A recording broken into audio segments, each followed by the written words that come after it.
공수처는 가장 먼저 관저로 들어가는 길목 앞 바리케이드를 통과했습니다. 지난 2009년 8월 파업 76일째 쌍용자동차 평택공장 옥상 중무장한 경찰 특공대를 실은 컨테이너 석대가 크레인에 매달려 옥상으로 올라감 바리케이드를 지나니 공관촌 정문이 나타났는데 정문 바로 앞을 버스가 가로막고 있었습니다. 이곳엔 경호처 직원 50여 명도 나와 있었고 30, 40분 정도 대치했습니다.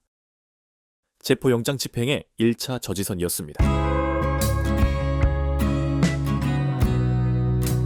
노조원들에게 최루액을 뿌리며 옥상에 안착하자 수십 명의 특공대가 긴 진압봉을 휘두르며 몰려나옵니다. 경찰관이 방패로 한 노동자의 뒤통수를 내리쳐 넘어뜨리고 짓밟습니다.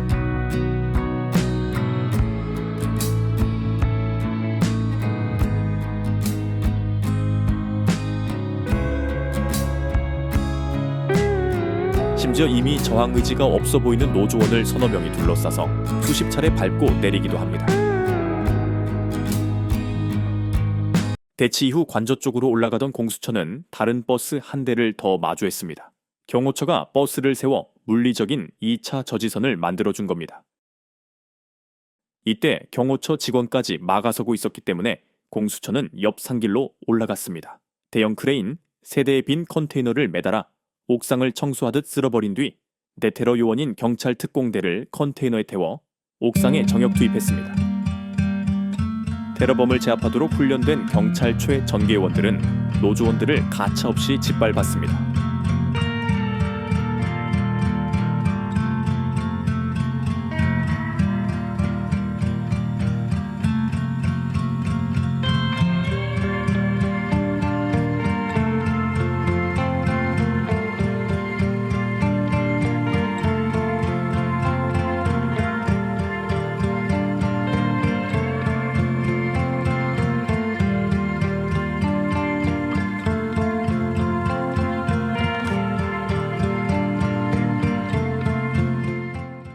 공수처와 경찰은 관저 쪽으로 계속 올라갔는데 관저에서 200m 정도 떨어진 곳에서 3차 저지선을 만났습니다.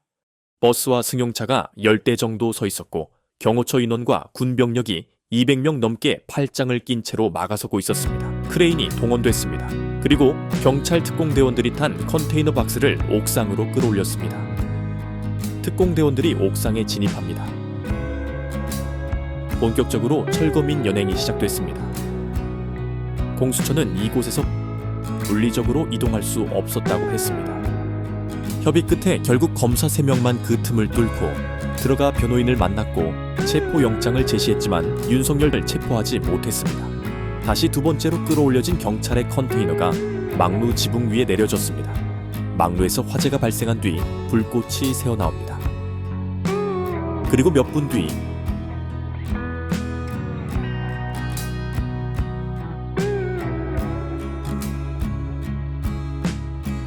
큰 폭발 소리와 함께 막루가 화염에 휩싸였고 경찰은 다시 옥상으로 올라가 남아있던 철거민 전원을 연행했습니다.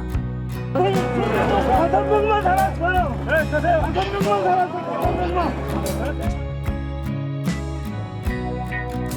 농성 하루 만에 특공대를 투입해 정역적으로 실시된 진압작전에 7명의 목숨을 잃은 참사로 끝이 났습니다.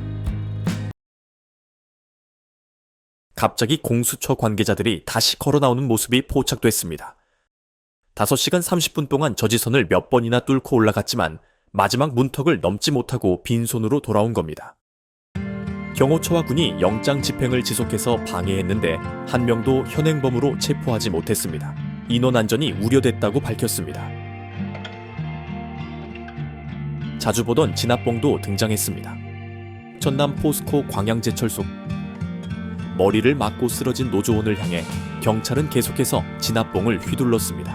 집회에서 경찰 진압봉이 사용된 건 10년여 만입니다. 간부가 경찰 4명의 진압봉을 맞고 쓰러집니다.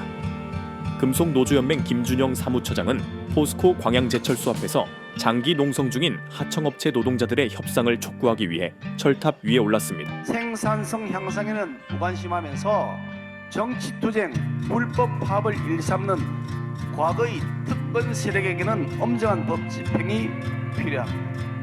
노동계의 강도 높은 반정부 투쟁에 정부 여당이 엄정한 법 집행을 예고하면서 노정 관계는 파국을 향해 달려가는 모습입니다.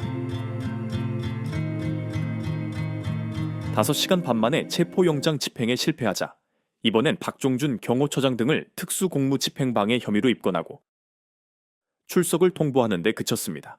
경호처가 첫 영장 집행 시도를 무산시킨 만큼 추가 영장 집행 땐 더 격렬하게 저항할 것이란 예상도 나옵니다.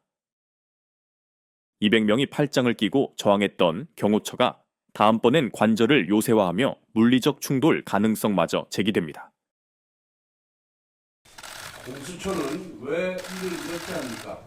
지금 이 시각 공수처가 대통령 체포영장 집행을 무리하게 시도하고 있는 것은 대단히 우려스러운 지점이 있습니다.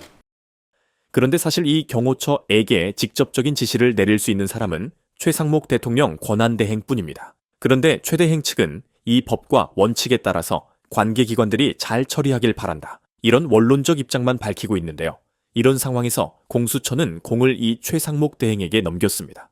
과연 이 최 대행이 이 같은 공수처의 요구에 응할지가 영장 집행 가능 여부를 결정할 걸로 보입니다. 박종준 경호처장은 오전 10시 12분쯤 직접 현장에 나와 공수처 관계자들을 만났습니다. 경호처가 군 등 200여 명이 진을 치고 있는 3차 저지선 앞이었습니다.